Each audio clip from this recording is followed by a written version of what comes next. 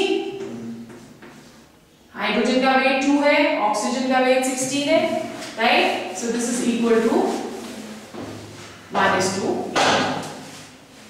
ठीक है, उसी तरह से अगर आप कार्बन डाइऑक्साइड देखते हो, सो कार्बन डाइऑक्साइड की भी बहुत सारे सोर्सेज हैं।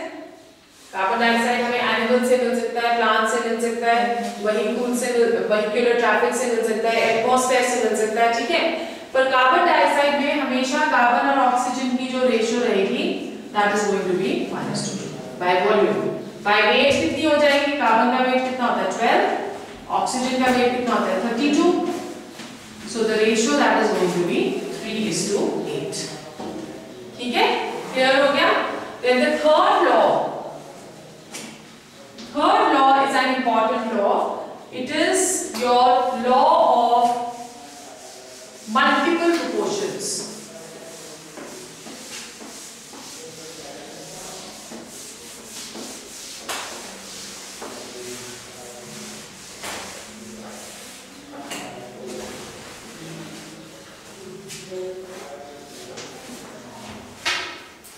Law of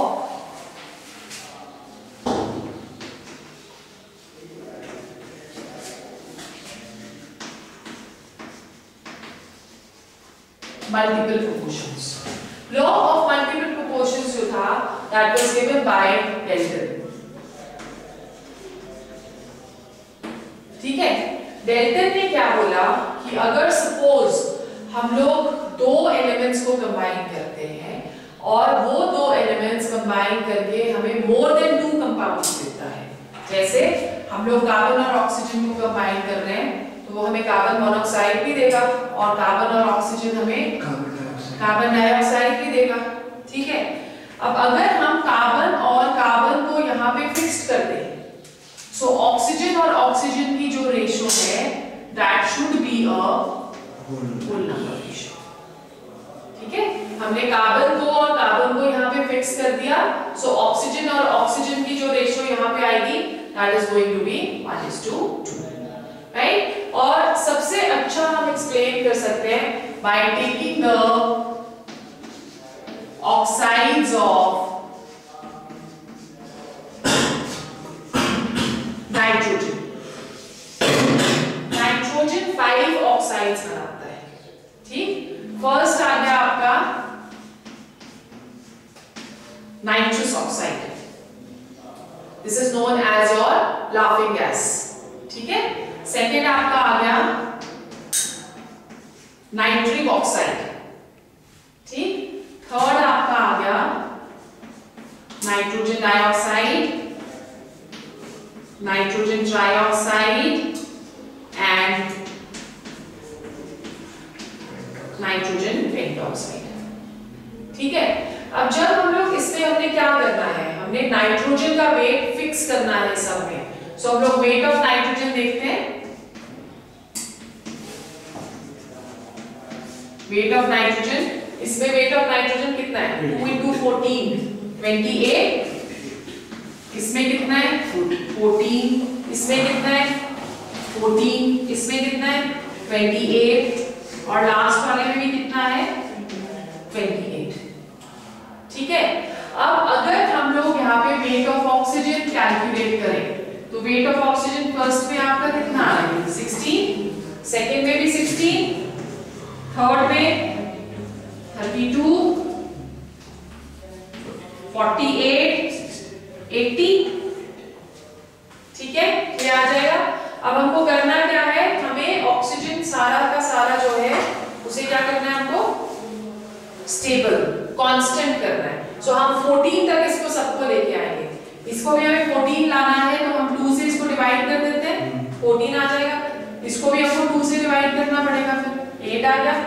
यहाँ पे 14 ही है, no change, 14 no change. Again यहाँ पे 28 है तो इसको भी आप क्या करोगे, 14 आ गया, 24 आ गया, ठीक है, इसको भी 14 आ गया, और ये आपका कितना आ गया 40 आ गया, ठीक है। सो नाउ हमने पूरी की पूरी जो नाइट्रोजन है वो हमने स्टेबल कर दी है या कांस्टेंट कर दी है। तो रेशियो देखते हैं ऑक्सीजन की 8:16, इंक्रीजिंग ऑर्डर में हम ले रहे हैं 24:32:40, ये रेशियो आ रही है ना। तो अब हम इसे क्या करते हैं, लोएस्ट सिंपलेस्ट रेशियो में इसे कन्वर्ट कर देते हैं। सो 8 1 1